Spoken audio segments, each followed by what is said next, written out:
we have identified strength through one gaze, one lens, and that is the masculine lens. Strength is physical muscle, strength is getting things done, strength is one thing. And we don't understand that the ability to emote, the ability to connect, the ability to go deep, to go to a soulful place in life, in through your body is truly magnificent, is truly where strength lives.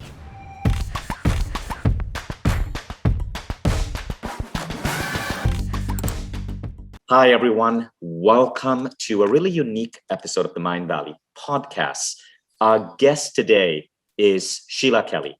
If you have been watching Netflix, you would know that there is a remarkable documentary on Netflix right now. It has 100% on Rotten Tomatoes, and it's called Strip Down, Rise Up.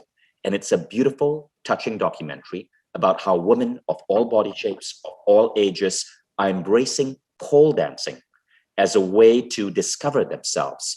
This documentary is touching a nerve with women. It's a transformative film. And I got introduced to it because Jeanette, who is co-hosting this particular podcast episode with me, arranged a viewing party, including me and a couple of other people here at Mindvalley. And I was so blown away by this documentary. I knew I had to get Sheila on the podcast. Firstly, if you're a Netflix subscriber, and I'm sure most of you are, be sure to bookmark Strip Down, Rise Up and check it out after this interview. And I also want to do a quick introduction to our guest today. Sheila Kelley is an American actress. She is known for her role as Gwen Taylor on LA Law and Dr. Charlotte Bennett on Sisters. She was in The Good Doctor as well. And in around the year 2000, Sheila was asked to star in a movie about strip dancing. The movie was called Dancing at the Blue Iguana. It was a really popular movie with Daryl Hannah leading. And as Sheila had to study the role of being a pole dancer, she started to get fascinated by this art form. And when she found the liberating effect it provided her, she knew she had to introduce it to more women.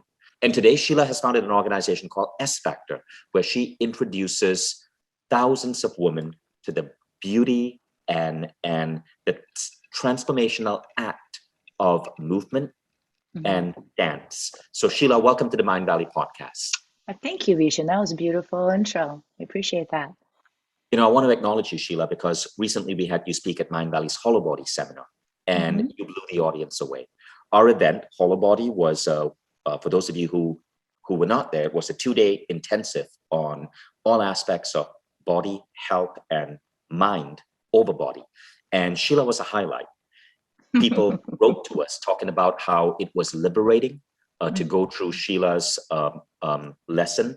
And one of the things I want to share about you, Sheila, is that you really are powerful in how you open women up to discovering what's within them. You're 60 years old, and you are showing that age isn't a limiting factor in discovering one's sensuality.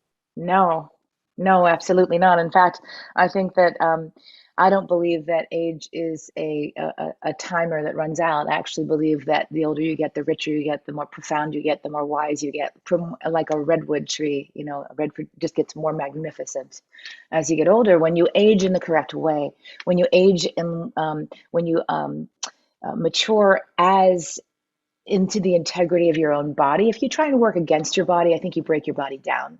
And I think you break your whole system down. But when you are listening to the genius of your body in what to ingest and how to move and how to find pleasure, I don't think there is an expiration date on the body. But I'm also passionate about women and men embracing their feminine, because I truly do believe that it's the fountain of youth. When you are fully expressed in yourself, when you have reached your fullest potential of expression through your being, through masculine, feminine, through all of yourself, I just think you become, like I said before, magnificent. I love it. I love that you bring this vibe and this attitude into everything you do. Now, I want to invite Jeanette. Jeanette is the head of meditation here at Mindvalley. So many of you who have the Mindvalley app would have noticed that we just launched something like 500 meditations on the Mind Valley app for our members. Jeanette's been the curator of that. So she's the most Zen person on the planet because her entire job is to meditate to meditations and find the best. Jeanette, what is it about Sheila that really resonates with you? What are you excited about in today's discussion? I don't think there's enough time to encompass all of it, so I'll try to narrow it down really to something short. You know, I think based on what we see in society these days, a lot of women have been empowered and connecting with their masculine since like the 60s and 70s, and finding work and becoming independent, and, you know, to be taken seriously in work and to succeed in life, we have to embody like these really masculine qualities.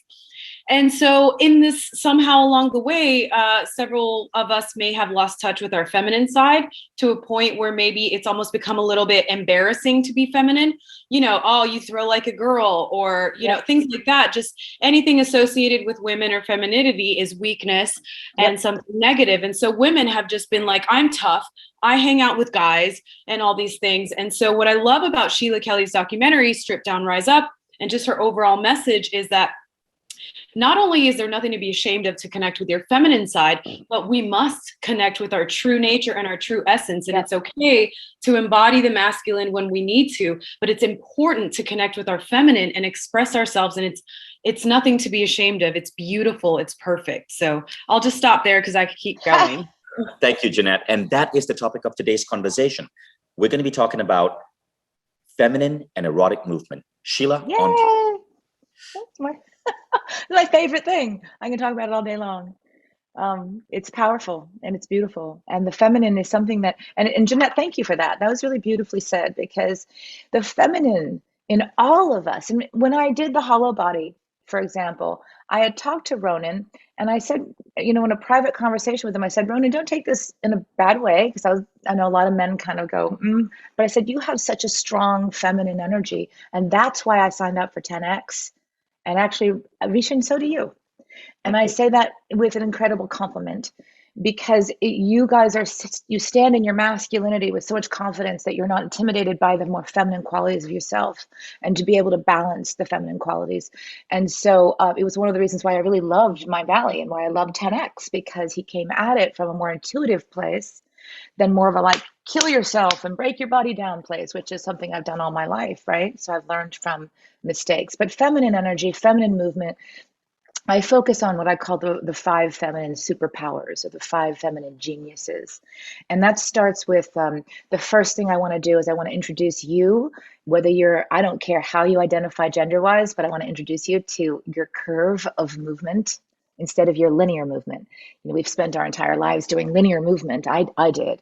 I was the best little boy I could be, but I was never going to be a great little boy, because my essence is more feminine. Not my gender, my essence of who I am. So the curve of movement is how we start, and then we dive deeper into sensuality, because all those 5 external sensuality tools of ours, all muscles, we are so powerful when we attune back into our body and our senses. We maybe touch on, I think, like an eighth of what we're capable of in terms of our senses. And then the third quality is emotability. And that is the ability to, and I say this all the time, we of the feminine, and when we tap into our feminine, we should be like veritable Stradivariuses of emotional acuity. We should be able to play emotion through our body in a constructive, beautiful way, because emotion is pure energy. And then the next genius or superpower is connection, communication. And the last one is intuition. And these are all the different things we flex through movement through the body, because the feminine is of the body. I hope that's a succinct enough explanation for you. That is succinct, and it opens up so many more questions as well. Okay. Sheila, what would you like to go deeper in today? Well, I will go in any direction, because I live, eat, sleep, and drink this. And I think that when we let's talk about, you know, we're an aging population. We are maturing. We're all going this way. I think the erotic is something that I'm very interested in, because, and if I back up from erotic, I want to make sure that when I say erotic, it doesn't mean, oh, sex in the bedroom. It's not just that. Erotic, if you look at Carl Jung, erotic is of the feminine. It's the unknown. It's the impersonal, intimate relationship you have with your body.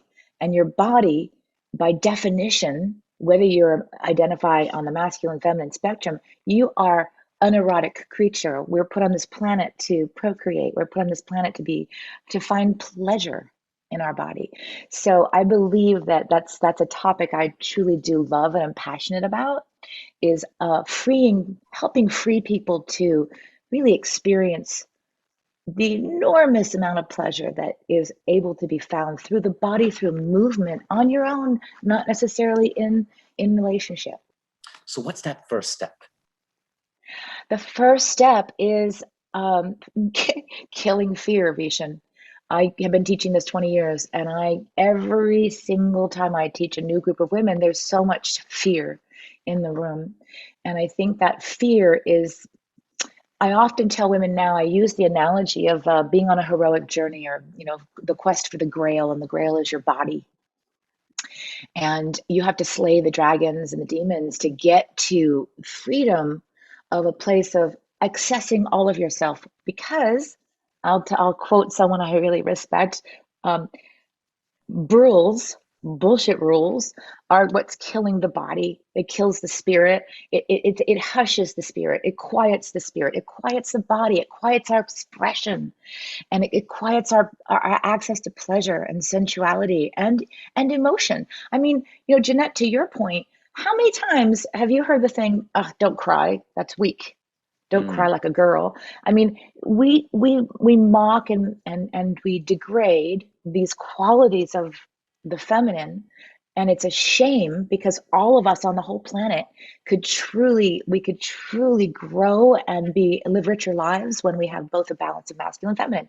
And so that, to me, when I did Hollow Body, one of the things I teach is your masculine energy is about quantity. How much, how far, how heavy, it's quantity. And the feminine is all about quality. The big H, how I live, how I feel, how I move, how I express, how I emote, how I connect.